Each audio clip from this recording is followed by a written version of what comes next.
This audio is brought to you by Muslim Central. Please consider donating to help cover our running costs and future projects by visiting www.muslimcentral.com/donate. السلام عليكم. أعوذ بالله من الشيطان الرجيم. بسم الله الرحمن الرحيم. والصلاة والسلام على رسول الله وعلى آله وصحبه أجمعين. رب اشرح لي صدري ويسر لي أمري واحلل عقدة من لساني يفقهوا قولي. I was reflecting about what I wanted to share today, what I wanted to talk about. And what occurred to me is a question. And this is a question that I think a lot of people struggle with. It's a question that a lot of people stumble upon. And usually, the inability to answer this question has caused a lot of heartache in a lot of people. In fact, the inability to answer this question has led some people to disbelief. The inability to answer this question has led some people to completely disregard and disbelieve in God completely. And that is this question of why do bad things happen to good people? Why do bad things happen to good people? This is a question which so many people have struggled with, and so many people have not found the right answer. And because of that, we have people who have abandoned God. Now, we as Muslims, we as believers also sometimes have this question. And we have to understand the answer to this question. When I asked this question in my class, I asked the students, tell me this, why do bad things happen to good people? And I get various answers. Some people say, because God is testing them. Some people say, to bring us closer to God. I get all types of answers. But I've never gotten the answer I'm looking for. And the answer I'm looking for is, the question is flawed.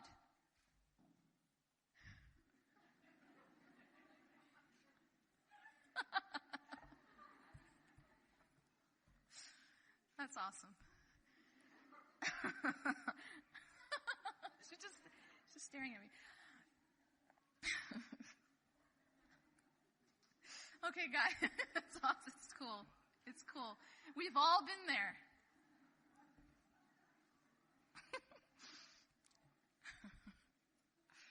I didn't want to have to compete with your low blood sugar and this child, so. The question itself is flawed. And the reason why the question is flawed is because this. Bad things never happen to good people. Bad things never happen to good people. But then, you have this reaction when I say that to, but wait a minute. What about the people who've lost their homes? What about the people who've lost their lives? What about the people who are getting attacked? How can you tell me that bad things never happen to good people? And I will repeat, bad things never happen to good people. How do I know that? Because the Prophet ﷺ said so. He says in a hadith, عَجَبٌ لِأَمْرِ الْمُؤْمِنِ, the matter of a believer is strange. أَمْرُهُ كُلُّ خَيْرٍ. All of his matters are good. Every single thing that happens to a believer is in fact good. It is never bad. Do you know how powerful that is? That you can live in a state where no matter what happens to you, it's actually good.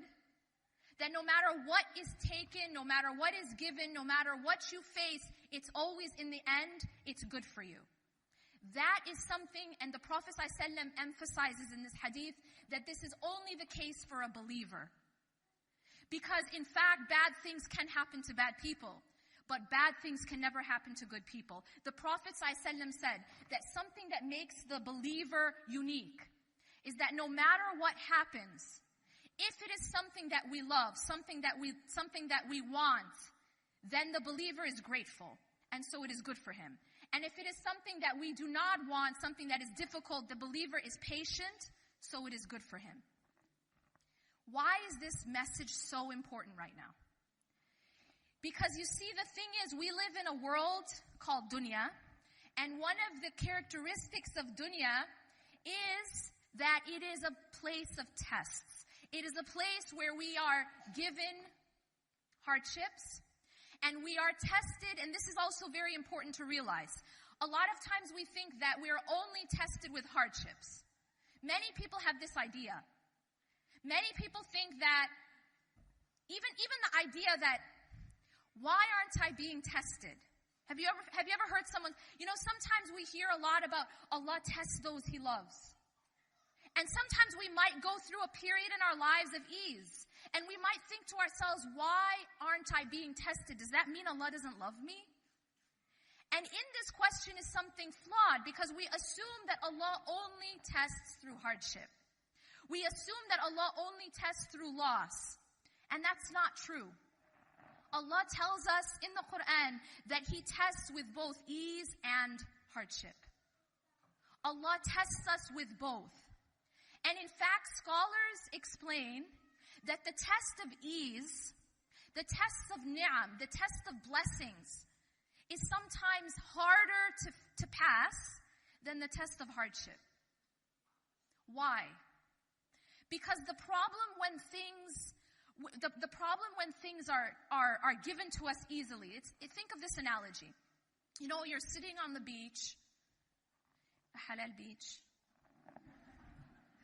and you're drinking a halal pina colada, and you're enjoying yourself, right?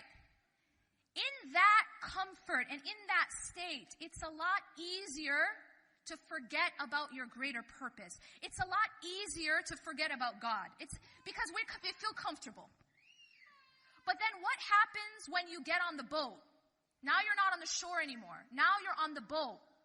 And the storm comes. Now, all of a sudden, the person who was comfortable before is now looking for help. And even an atheist, when they're in that situation, will try to find a higher power. So there you find that there's this test. There's the test of ease, where we don't realize this, but so often it is in the test of ease that we fail. You know how you go through your life, right? And you have these periods of ease where you become heedless. And there's something else that happens in the test of ease. So there's many ways in which we can fail the test of ease. What are they? Number one, one of the ways that we fail the test of ease is that we become heedless. We forget about Allah. We forget about our purpose. Our salah, it's no longer like something we rush to. Our dua, it's no longer that desperate pleading to Allah. It's رَبَّنَا آتِنَا فِي الدُّنْيَا حَسَنَةً وَفِي الْآخِرَةِ حَسَنَةً وَقِنَا عَذَابَ النَّارِ. You know what I'm saying? And there is a big difference between رَبَّنَا آتِنَا فِي الدُّنْيا حَسَنَةً وَفِي الْآخِرَةِ حَسَنَةً وَقِنَا عَذَابَ النَّارِ and رَبَّنَا آتِنَا فِي الدُّنْيَا حَسَنَةً وَفِي الْآخِرَةِ حَسَنَةً وَقِنَا عَذَابَ النَّارِ. There is a difference between the pleading of a person who is stuck in the middle of a storm, right? Who is stuck in the middle of the ocean, and the person who was on that halal beach sipping the halal pina colada. There's a difference. So oftentimes one of the ways that we fail this test of ease is that we become comfortable and we forget. We become heedless. We enter a state of ghafla. Why am I talking about this? Because we as a community are going to be tested with both. There are going to be times when we're tested with ease. There's going to be times when we're tested with power. And then there's going to be times when we're tested with hardship. But both are tests from Allah. How else can we fail the test of ease? I'm going to tell you guys this second way, and then I'm going to give you guys an example that's actually very timely. The second way that we can fail the test of ease is that we become dependent on the gift itself. So when Allah gives us a gift, we start to love the gift more than the giver. You guys understand what I mean? For example, we really want money. We love to have money. So Allah, He is the giver. He is the provider, so He gives us money. But what we do sometimes is we start to love the money more than the giver. So the gift we begin to love more than the giver. We love our money more than we love Allah. That's one of the ways that we can fail the test of ease. But beyond that is something very subtle. And that is dependence. Dependence. So Allah gives us a gift. And sometimes what we do is we depend on the gift instead of depending on Allah. Let me give you an example. A recent example. And I spoke about this yesterday. Recently, we saw some interesting movements in the media. We had something huge that happened, and that was the death of Muhammad Ali. And after his death, rahmatullah alayh, it's like for a moment, the world actually was being positive, was showing a positive image of Islam, was showing a positive depiction of Muslims. All of a sudden, people were, being shown something that's not about terrorism. So here Allah subhanahu wa ta'ala was giving us a gift. But what happened was, things suddenly shifted after we had the attack in Orlando. And now all of a sudden it was business as usual, right, with the news. And now all of a sudden all that positive coverage turned into the typical negative coverage. What happened to us when that shift happened? What happened to our state? What happened to our internal state as a community? Well, what happened was we despaired. So there are people who, it's like, we felt like, okay, things were going so well, and now it's shifted. But you see, the subtle problem was when Allah gave us that gift of some positive coverage, it was as if we got attached to that. And we thought that this is okay. This is where we're going to get our victory from. And then when that was taken away, we fell into despair. But that's the thing, this is the subtle problem with getting attached to the gift. You see, the gift comes and goes. The way we have to pass this test is that no matter what gifts we're given and no matter what gifts are taken, we have to always make sure that our ultimate dependence is on the giver, not on the gift. And that our ultimate love is the giver more than the gift. Here's the third way we can fail the test of ease. And that is that we take credit for our gifts. When Allah gives us ease, when Allah gives us power, when Allah gives us a gift, and then we take credit for it. So for example, there was a man who lived at the time of Musa alayhi salam, named Qarun. And Allah tells us his story in Surah Al-Qasas. Allah says that he was so wealthy, he was so rich, that even the keys to his property, even the keys to his wealth was in and of itself wealth. So he was given this gift of wealth. And so much so that he used to walk and show off among the people. Kind of like, the red carpet? The red carpet? It was like the red carpet. And he was showing off his wealth. And the people around who sought this life, Allah says, they would look at him and they would say, wow, we wish we had what he had. They wanted what he had. They envied him. But there was another group of people, and those people said to him, they reminded him, the people of knowledge reminded him to be grateful, to be humble. And you know what his answer was? His answer is very important for us to understand and to study. His answer was, إِنَّمَا أُوتِيتُهُ عَلَى عِلْمٍ عِنْدِي. That all of this that I got from a knowledge in me. Do you see what he's doing? What he's doing is he's taking credit for his gift. He's taking credit for the money that he had. He's taking credit for his wealth. He's saying it's because of me. It's because of my knowledge. That's why I have this. So it made him arrogant. Do we ever do that? Do we ever find success in our lives and we say, oh, it's because of my hard work? Yeah? well, I did well on XYZ because of my effort, because of my hard work. Yes, I'm a successful XYZ. Well, it's because of my work. It's because of me. Well, let me tell you a secret. There are a lot of people who put in more hard work than you, and they don't achieve that result. Does that mean that every poor person is just lazy? Does that mean that every person who doesn't have what you have in terms of wealth just didn't put enough effort? And the answer is obviously no. We cannot take credit for the gifts of Allah. The question then becomes, well, then why do we put in any effort, Yasmin, right? Well, then if that's the case, if everything is just given by Allah, by His wisdom, then why should we put in any effort? That's a fair question.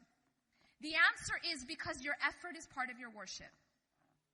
Your effort is part of your worship. When the Prophet ﷺ said, "I'qilha wa tawakkal," remember the camel?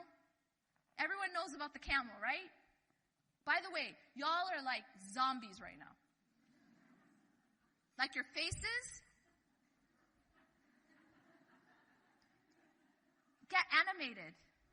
Thank you. I have no idea if I'm speaking Chinese and you don't understand, or what it is, or you're just really hungry. Okay. I'm just like, okay. But yeah, okay.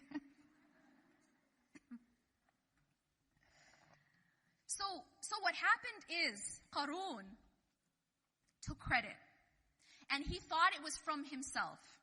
But see, the thing about effort is that when that companion said to the Prophet ﷺ that he's not going to tie his camel because he has his trust in Allah, the Prophet ﷺ said, "I'qilha wa tawakkal."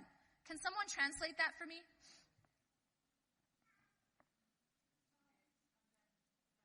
Okay, tie it and then depend on Allah. Not exactly, but close. And this is typically how we translate this concept, by the way. It's tie your camel, do your effort, and then put your trust in God. So it's this idea that while I'm putting in my effort, it's all me. We still depend on ourselves. But the Prophet ﷺ actually said, "I'qilha wa tawakkal." So the two come together at the same time. While we are tying our camel, while we are putting in our effort, we have our trust in Allah. The tying of the camel, the putting of our effort is actually part of our worship. It isn't that I put in effort and because of my effort, I get these gifts. No, the gifts are given by the giver because Allah is Al-Wahhab. Allah loves to give gifts. Our efforts are for Him. Our efforts are part of our worship. His gifts are from Him. We need to be careful not to connect the two. Because if we connect the two, then we've subtly failed the test of ease. We are thinking a little bit like Qarun. Qarun is thinking because he was so smart, because of his knowledge, he got all of this wealth. When in fact that wasn't the case.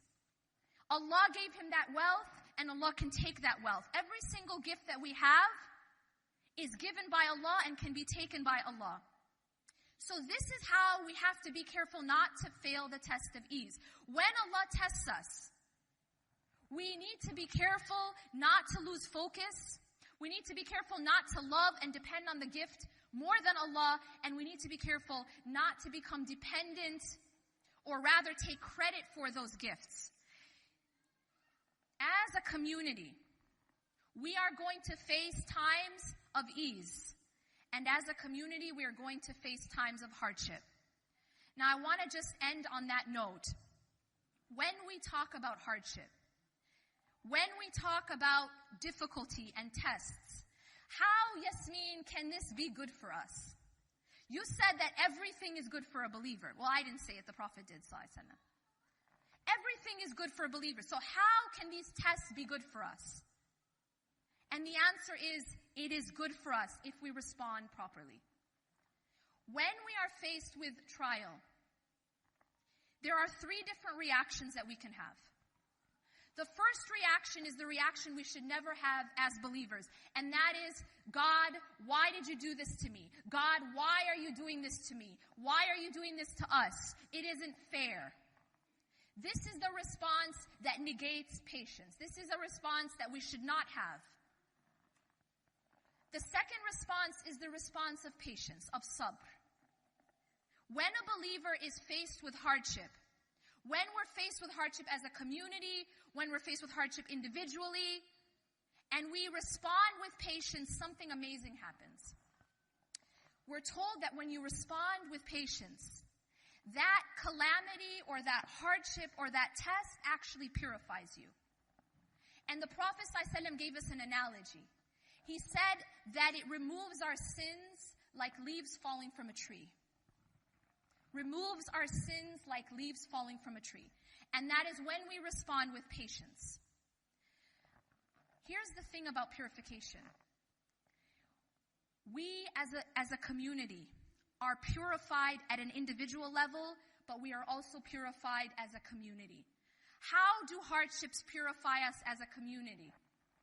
Well, one of the ways is that hardships distinguish those who are true in faith from those who are not. You know this problem of hypocrisy and hypocrites during the time of the Prophet ﷺ? When was that becoming a big issue? When things started to become easier. But they did not have a problem with hypocrites when things were hard. Why?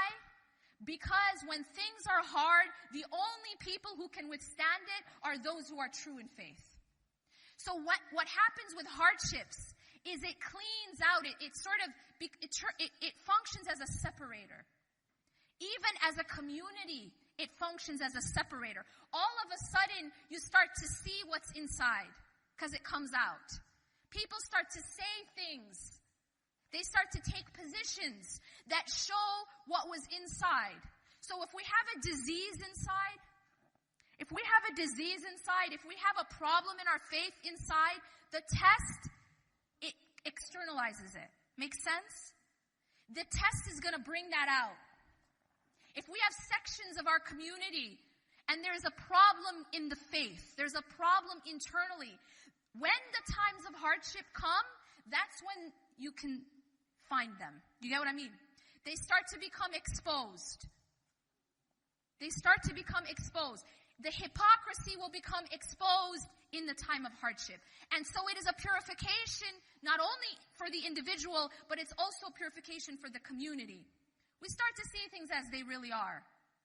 And those people who are true in faith will become clear, and those people who are not true in faith will become clear. But that only happens happens more clearly during times of hardship, during the times of trial. Similarly, it purifies us individually. Allah says, لِيُمَحِّصَ اللَّهُ الَّذِينَ آمَنُوا. These trials that we go through, individually, in our personal life, financially, emotionally, they purify us internally if we react properly. If a person reacts with patience, Allah purifies that believer like you purify gold. Something that's very interesting is that the word in this ayah, tamhis, لِيُمَحِّصَ اللَّهُ الَّذِينَ آمَنُوا. Allah talks about hardships and He says that He gives us hardships in order to put believers through something called tamhis. لِيُمَحِّص, this word, is the same word that is used to talk about the process that gold and silver go through. You know, do you have any, how do you purify gold and silver? Anyone? I know you're hungry. Anyone? You heat it up. You heat up gold and silver to purify it. And when you heat up gold and silver, what happens? You remove the impurities, and all that remains is pure gold. Allah does this to believers. Allah does this to the ummah. He is purifying those impurities collectively as an ummah and also internally, individually. He purifies us through our trials, through our hardships, and through our ease. The trials purify us internally and remove the impurities so that there is pure gold left. Finally, there is one more station or response to hardship, and this is the highest level. This is called rida.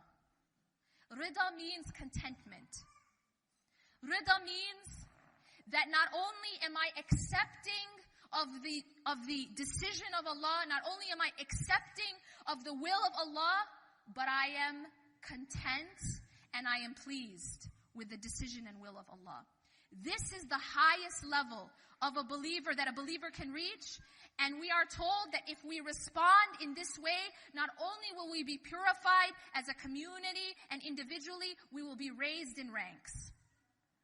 We ask Allah subhanahu wa ta'ala to ease the hardships of all of those who are suffering all over the world.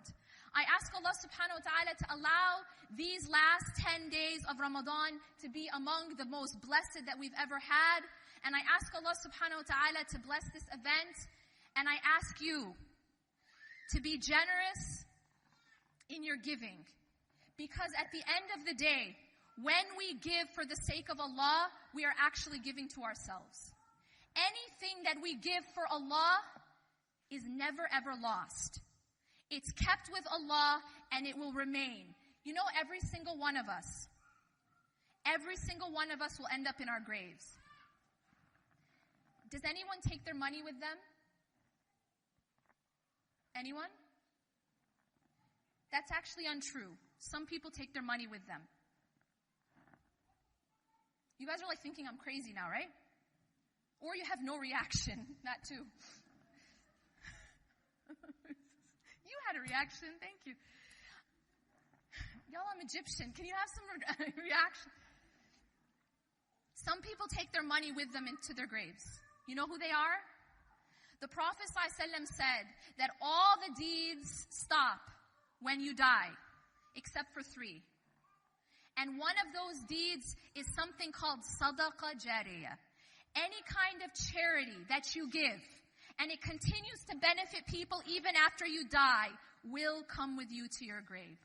And so when you give for the sake of Allah, you are investing in your own self. أقول قولي هذا واستغفر الله لي ولكم إنه غفور رحيم سبحانك الله وبحمدك أشهد أن لا إله إلا أنت